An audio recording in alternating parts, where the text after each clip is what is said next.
I got the voicemail at 2:03 a.m. My phone buzzed twice on the nightstand, right as I was in that half-dreamy place between sleep and full consciousness. I didn't check it right away.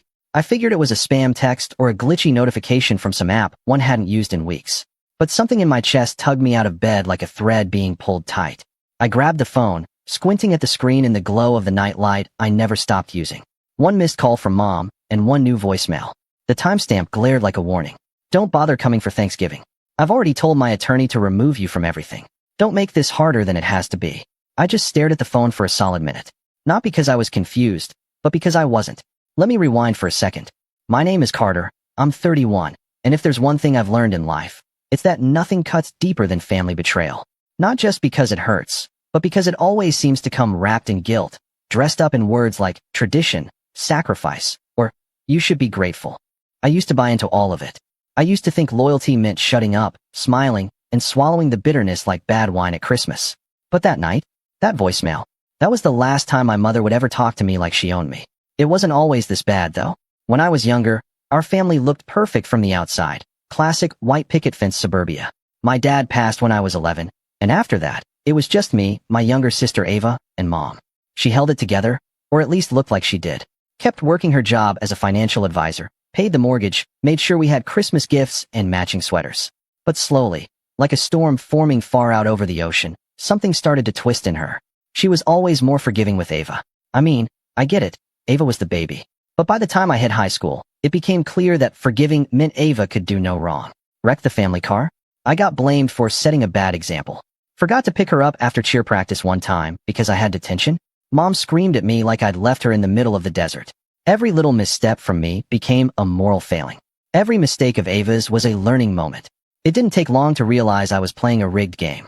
Still, I stuck around. I helped raise Ava more than I probably should have. Took on part-time jobs in college just to send money back home. When I landed my first decent-paying job in tech at 24, I was excited to finally give my mom a break. I even offered to help her pay down her mortgage. But that was the beginning of the shift. That's when the power dynamic turned on its head. She didn't say thank you. She acted like I owed her. Like my success was hers by default. At first, it was little things. Subtle digs at my lifestyle, my choices, the fact that I didn't visit enough. Then came the financial suggestions, always couched in guilt. You know, Ava's still finding herself. Maybe you could help her with her car insurance this month? Or, I was thinking of taking a vacation, and things have been so stressful lately. You make more than enough to help. And every time, I helped. Not because I was a pushover, but because I didn't want to rock the boat. I wanted to be the good son, the reliable one, the one who held things together. But then came last year's Thanksgiving. I had flown in from Seattle, first class, on my own dime, and brought along my girlfriend, Layla, who I had been dating for a little over a year. She was nervous, sweet, trying to make a good impression. We showed up with a bottle of wine, a pie, the whole deal. From the moment we walked through the door, Mom gave her the coldest greeting imaginable. No smile, no warmth, just that tight-lipped, judgmental look I knew far too well. I brushed it off at first. Maybe she was stressed, overwhelmed, still in her head about dinner prep. But then at the dinner table, in front of the extended family, she smiled sweetly and said, "So Carter, when are you going to settle down and find a real partner?" The air froze. Layla looked down at her plate. I felt heat rising behind my ears. I laughed awkwardly. "Mom, Layla's literally right here." She blinked, feigning innocence. "I know. I just mean, someone who fits our family better. Someone less temporary." It wasn't even about Layla, really. It was about control. It always was. That night was the first time I stood up to her. Nothing explosive. Just a quiet, calm, "That's enough, Mom." But in her mind, it was betrayal. I had crossed the line, chosen someone else over her. And she never forgot it. The months after that were tense. Ava reached out a few times, saying Mom was feeling hurt and confused. I tried to call. Got stonewalled. I sent birthday flowers. They were returned to the sender. Layla and I broke up eventually. Unrelated reasons, but I never told Mom. Didn't feel like giving her that satisfaction. And then came the summer. Aunt Diane, my dad's sister, passed away suddenly. She and I had stayed close over the years. She was like a second mother to me in a lot of ways. We used to talk every Sunday, just chatting about life, work, relationships. She always told me she wanted to leave something behind for me, something meaningful. I never expected much. But I guess Diane had made some serious investments over the years. Real estate, stocks, a couple of antique properties upstate that she'd inherited and quietly renovated. When she passed, I was shocked to find out she'd left me everything. Not split between the family. Just everything. Full inheritance. No stipulations. Mom didn't take that well. She didn't say anything to my face, but the passive aggression started dripping through Ava. Snide texts, group chats where I was conveniently left out. Then came the rumors that I had manipulated Diane, that I had pressured an old woman into leaving me her estate. Absurd, but enough to get cousins whispering and extended family giving me weird looks at a cousin's wedding. It didn't matter. I stayed quiet. I didn't need to prove anything. I used some of the money to pay off my student loans. Bought a little cabin in the woods as a weekend getaway. Started seriously considering what life would look like if I stepped back from the family for good. Which brings me back to this voicemail. I played it again just to be sure I hadn't imagined the coldness. I've already told my attorney to remove you from everything. Everything. The family trust. The property in Florida my grandfather left us. The slice of land upstate Mom always said would be mine someday. The ironic part? I hadn't even asked for any of it. I had my own life now. My own money. But the fact that she was dangling it like a weapon, trying to punish me for a perceived disloyalty, that's what got me. I didn't reply right away. I just sat in bed, staring at the wall. My fingers drummed against the phone like they had a mind of their own. And slowly, quietly, the gears started turning. 3 phone calls. That's all it took. And by sunrise, the foundation of her little empire was already starting to shake. But I didn't answer her next call. Or the one after that. And when Monday morning hit, and she started calling every 10 minutes like clockwork, I knew exactly why she was panicking. She didn't call me son anymore. That was the first thing I noticed after the voicemail. When she finally stopped spamming my phone long enough for me to check the messages, there were 12 of them between 8 a.m. and noon Monday. Most of them just her breathing into the receiver or half starting a sentence before hanging up. The ones that followed were cold, clipped, and overly formal. Carter, this has gone far enough. I don't know what you've done, but you need to call me back immediately. This is still family. Still family. That line stuck with me. Like I was the one who had left or threatened legal action in the middle of the night. Like I was the one who had spent the last decade slowly rewriting what family meant into something transactional, conditional, and paper thin. But we weren't there yet. Not fully. This was still the part where the house of cards was swaying, not collapsing. The thing about people like my mother is they don't blow up all at once. They test the waters. They'll give you just enough kindness to make you question your own boundaries. Just enough gaslight to keep the air murky. And if you give an inch, they take the continent. That Monday, I didn't respond. I went for a walk instead, just me and the breeze slicing through the pines behind my cabin. It was crisp, early November air, the kind that smells like wood smoke and makes you think in long, quiet thoughts. I let the world be silent for a few hours. Then I sat down at my kitchen table and wrote out everything I remembered from the last 2 years. Every favor asked, every backhanded insult, every family gathering where Ava was praised like a saint for showing up 10 minutes late, while I got side-eyed for not bringing enough wine. And I remembered something important. The summer before Diane passed, she had called me about something odd, Mom asking if there was an updated version of her will. Diane had laughed about it, assuming Mom was just being nosy. But it stuck with me. Why would my mother, who hadn't spoken to Diane much in recent years, be asking about her will? I reached out to Diane's lawyer, Mr. LeBlanc. He remembered the conversation. Mom had called him 3 times that year. Just curiosity, she claimed. That wasn't even the part that made me angry. What made me angry was that she hadn't even pretended to hide it. She was digging before Diane had even gotten sick, like she saw her as nothing more than an uncashed check.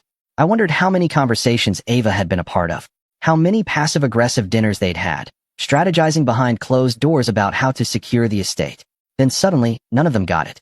Because Diane made sure it went to me, alone. No split. No confusion. That's when I realized, they never saw me as the black sheep. They saw me as the vault. And once I stopped being accessible, once I started setting boundaries, I stopped being useful. That night, my cousin Erin called me. She was always a little removed from the rest of the family drama. A nurse. Hardworking. Honest to a fault. She's saying you're trying to sue her, Erin said, voice low and shaky. Like, literally spreading rumors that you're going after the family trust because of something in Grandpa's will. She told Aunt Marie that you're disrupting the family legacy. What the hell's going on? I laughed. I couldn't help it. I haven't filed anything, Erin. Not even close. I haven't even said anything. She's unraveling because I didn't play along. Erin hesitated. Carter, she showed us a letter. Looked official. Said you were working with a financial investigator. That made me pause. Because that was true. One of the 3 phone calls I'd made after that 2 a.m. voicemail was to a contact I had through work, a forensic accountant named Daniel. We'd collaborated on a few white-collar fraud audits over the years, and he owed me a favor. I didn't give him much. Just a name, some approximate figures, and a couple of account numbers from the old joint property fund that had been established after my dad passed away. It was supposed to be held in trust for both me and Ava, set aside until we were older, to to help with college, first homes, medical expenses, all of that. I had never seen a dime. Ava, on the other hand, got a down payment on a condo last year. Just a little help from Mom, she said when I confronted her. And besides, you're doing fine. I was doing fine, but that didn't mean it was right. Daniel promised he'd quietly poke around. Said he'd get back to me within a week. And now, somehow Mom already knew. Which meant only one thing. Ava. She must have seen something. Overheard something. Or maybe she had access to one of Mom's email accounts. Either way, someone spilled. And now the panic was setting in. I stayed quiet. The silence was my favorite part.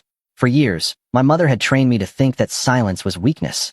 That if I didn't immediately respond, I was being disrespectful or cold. That every missed call was an emotional landmine waiting to go off. But now the silence was power. 3 days passed. By Thursday, she wasn't just calling. She was reaching out through extended family, sending messages through second cousins I hadn't spoken to in years. Carter, your mom's worried about you. Your mom's not feeling well. She says she's afraid you're getting manipulated. I ignored them all, but I kept the messages. Because they were starting to form a pattern. And that's when the real breaking point happened. Saturday morning. I was at a coffee shop in town, sipping a black coffee and trying to clear my head, when I got a text from Ava. Just one sentence. You know you don't deserve any of this, right? No context. No hello. Just that. And suddenly I felt like I was back in high school, coming home after pulling a double shift at the grocery store, only to find Ava's friends raiding the fridge, blasting music, and laughing about how I acted like Dad died just to get attention. No one said anything back then. Not Mom. Not even Ava. And now, more than a decade later, it was still the same game. I didn't respond. But something in me cracked open. I went home, dug out an old fireproof box from the closet, one of the only things I'd taken from Mom's house when I moved out. Inside were a few old documents, mostly forgotten. My birth certificate, my dad's death certificate, and the original deed to the upstate land.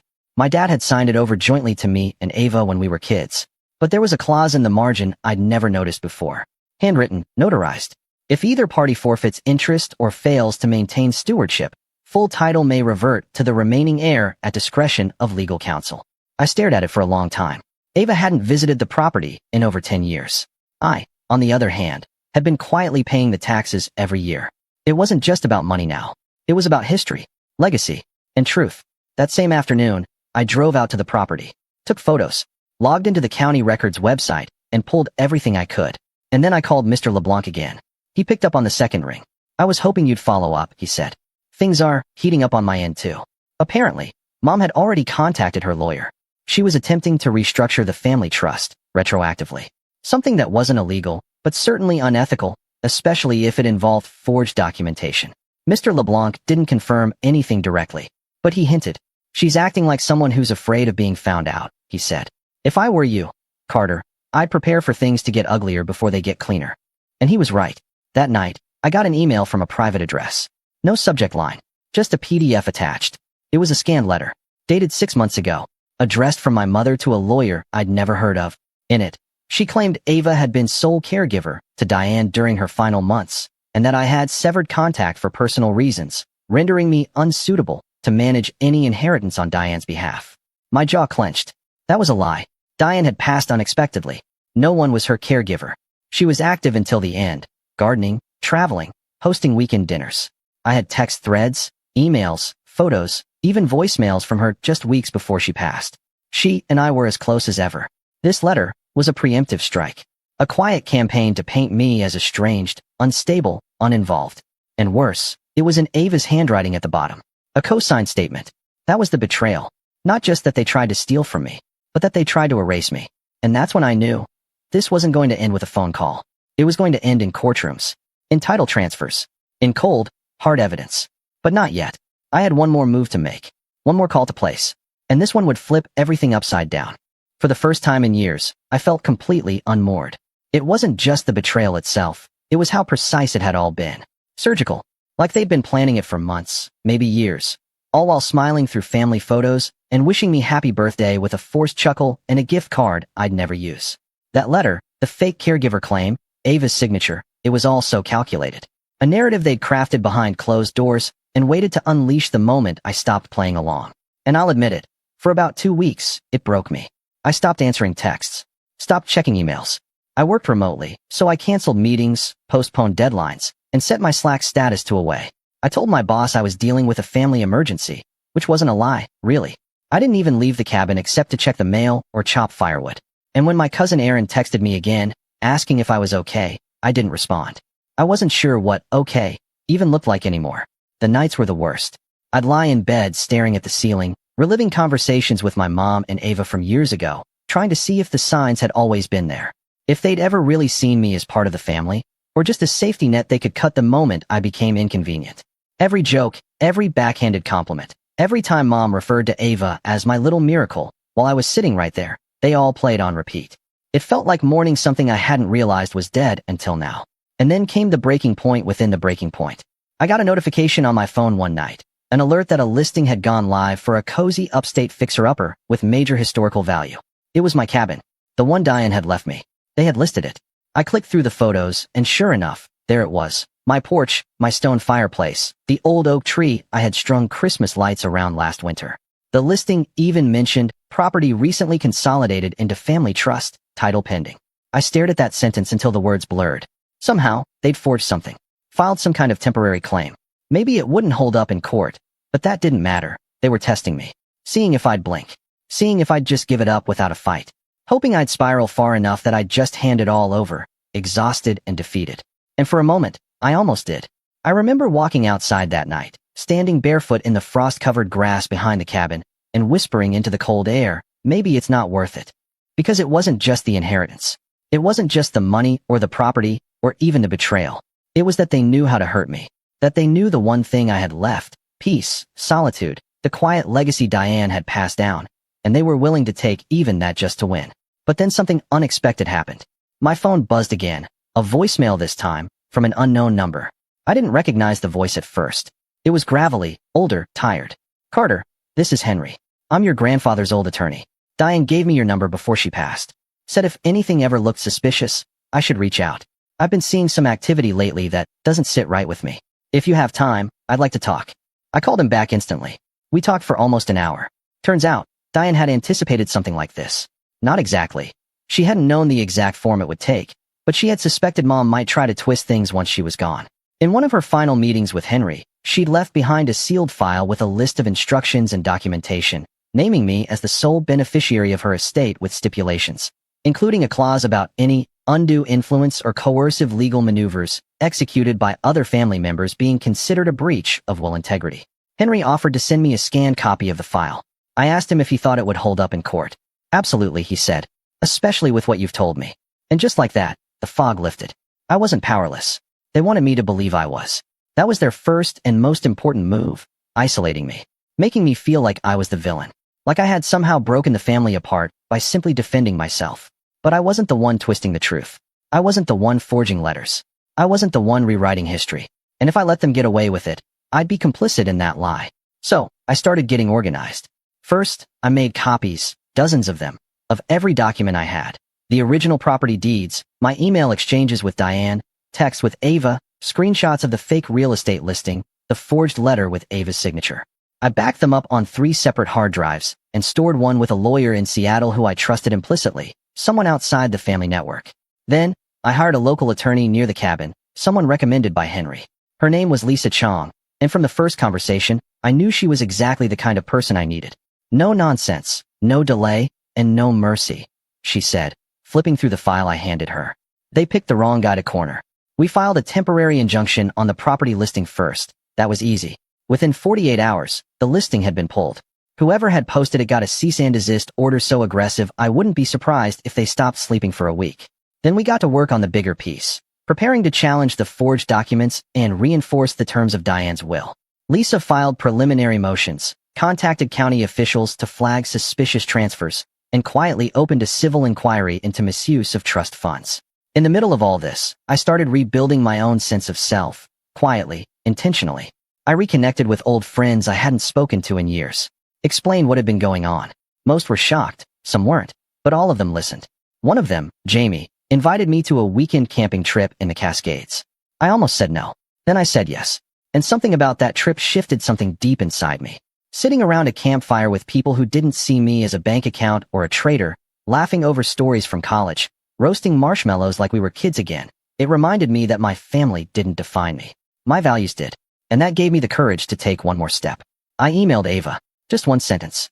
I know what you did. She didn't reply, but I saw the read receipt. She opened it 4 times.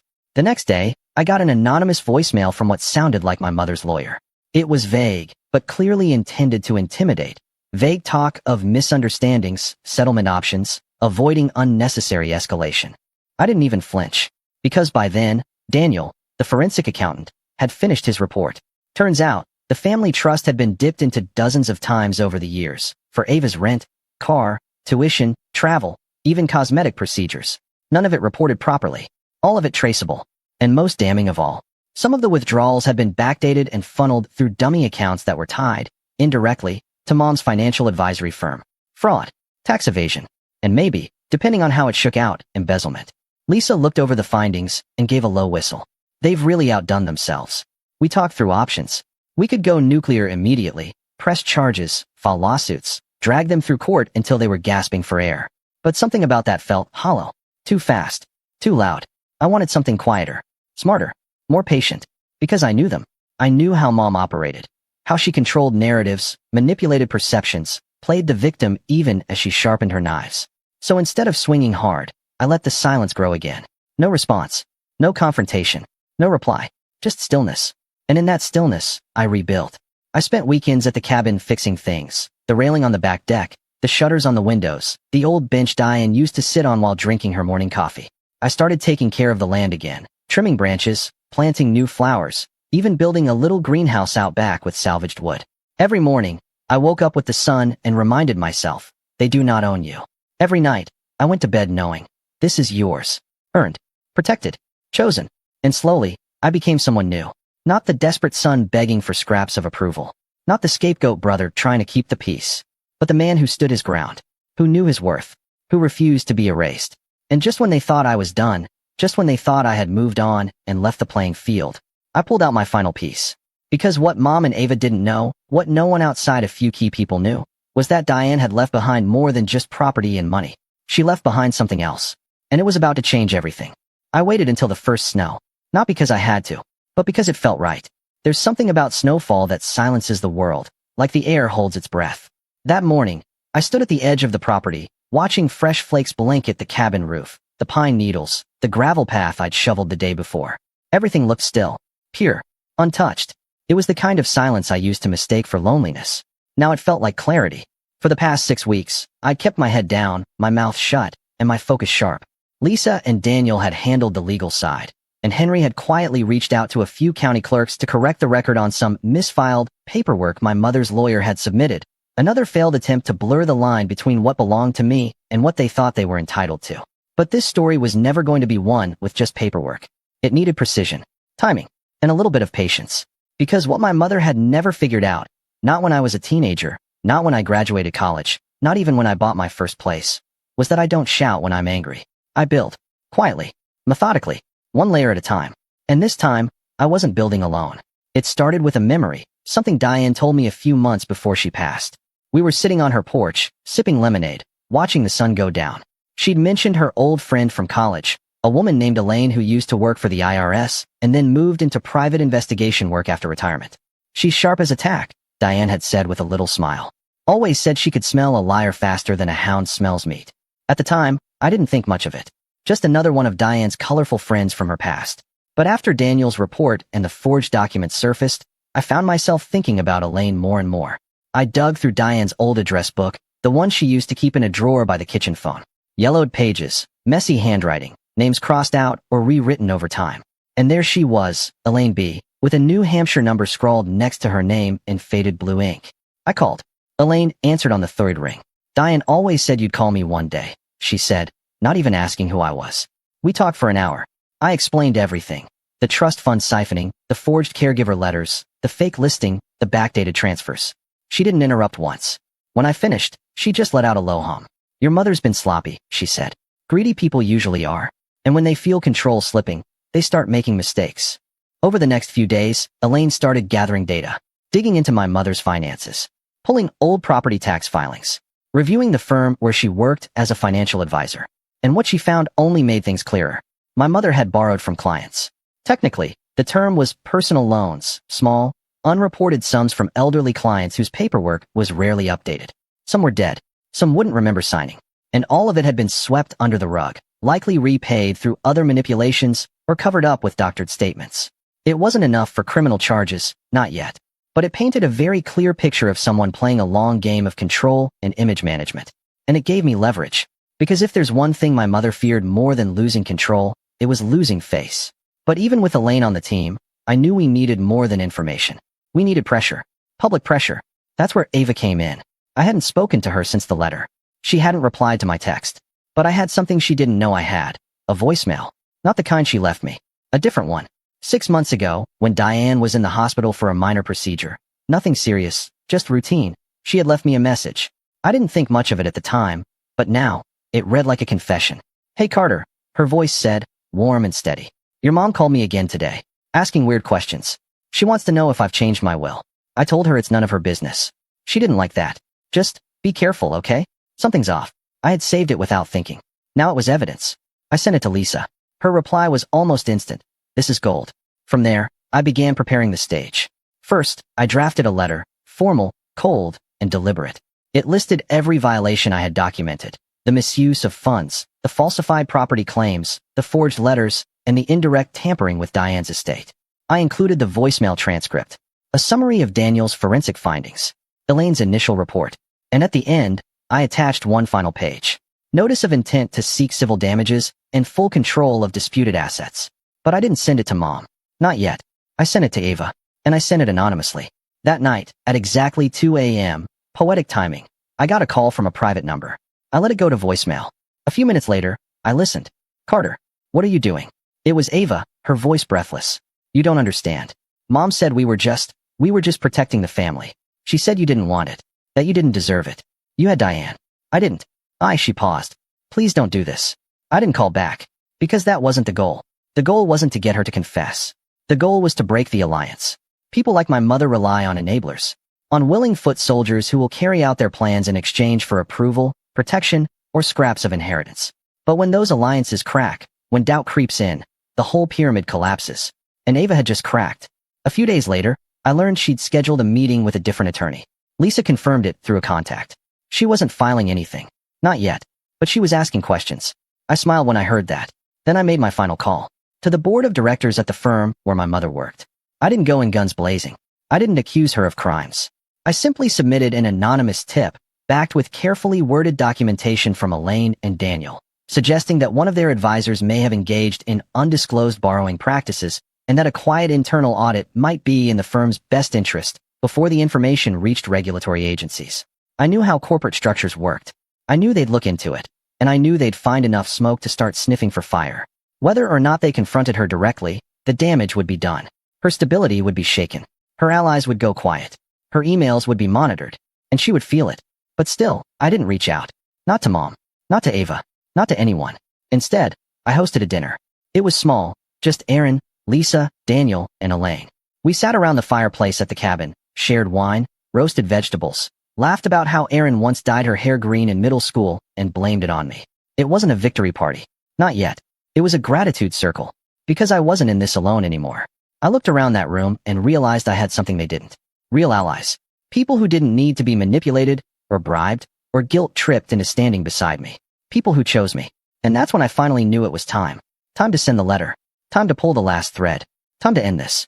But not with anger. With precision. And when I finally delivered that final blow, it wouldn't just shake their world. It would shatter it. I sent the letter on a Tuesday morning. Not electronically. Not through a lawyer's office. I printed it, bound it neatly, and sent it certified mail so there would be no ambiguity about when it arrived or who signed for it. One copy to my mother. One copy to Ava. One copy to my mother's law firm. And one copy, quietly, carefully, to the compliance department of her financial advisory firm, accompanied by a short cover note that simply said, "You may want to review this before it becomes public." I didn't feel nervous when I dropped the envelopes off at the post office. I felt calm. That afternoon, my phone rang for the first time in weeks. Mom's number lit up the screen. I let it ring out. 2 minutes later, Ava called. Then Mom again. Then an unknown number, which I assumed was her lawyer. I didn't answer any of them. Because for the first time in my life, I wasn't reacting. I was allowing consequences to arrive on schedule. By Wednesday morning, the real estate listing hadn't just been taken down. It had been flagged internally by the brokerage. Apparently, someone on their end had realized the documentation backing the listing was inconsistent. titles that didn't line up, trust language that didn't match county records, a seller who wasn't actually authorized to sell. Lisa called me just after breakfast.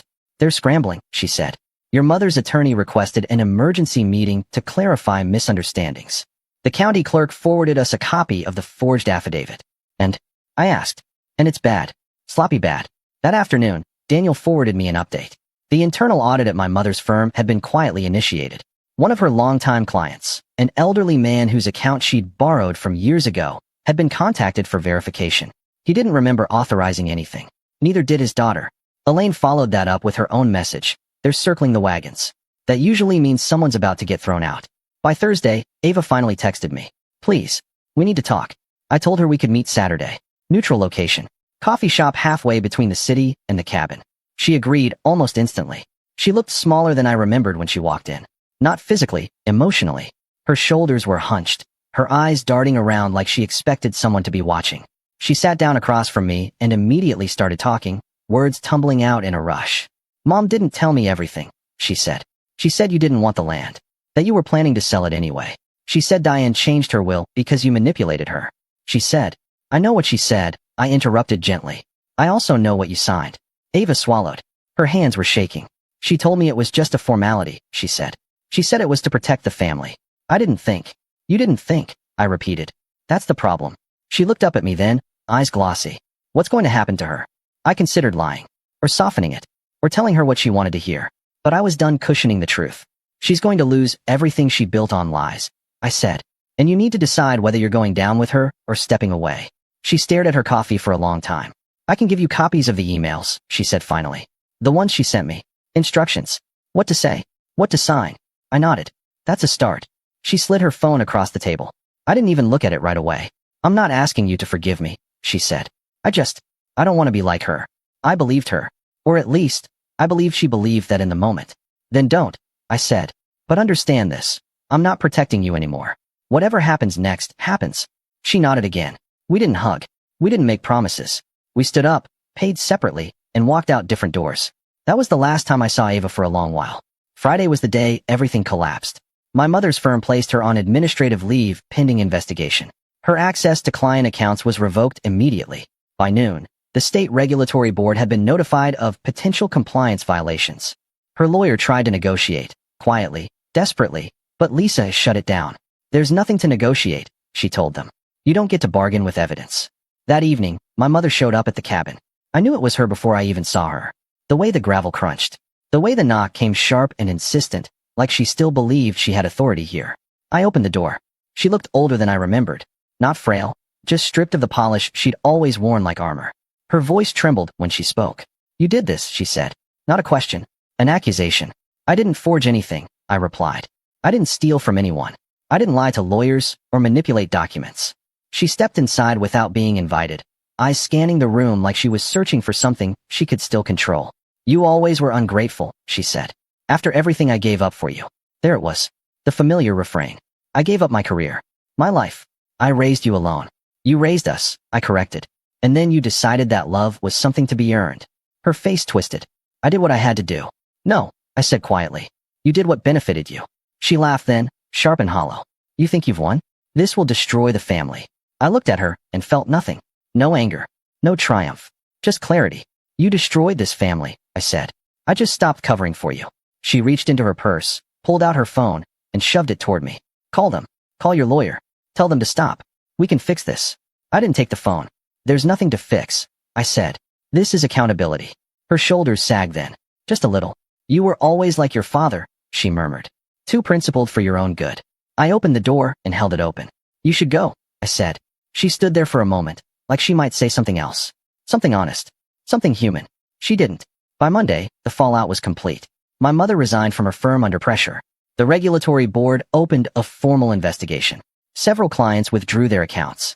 Her attorney advised her to settle quietly to avoid criminal charges. She agreed. The settlement stripped her of her license and required restitution. The family trust was dissolved under court supervision. The misused funds were traced, documented, and partially recovered. Ava was removed as a beneficiary due to her involvement, though she avoided charges by cooperating fully. The upstate land was retitled solely in my name, permanently. Diane's will was reaffirmed in court without challenge. And Thanksgiving came and went. I spent it at the cabin with friends. Aaron brought pie. Jamie brought terrible wine.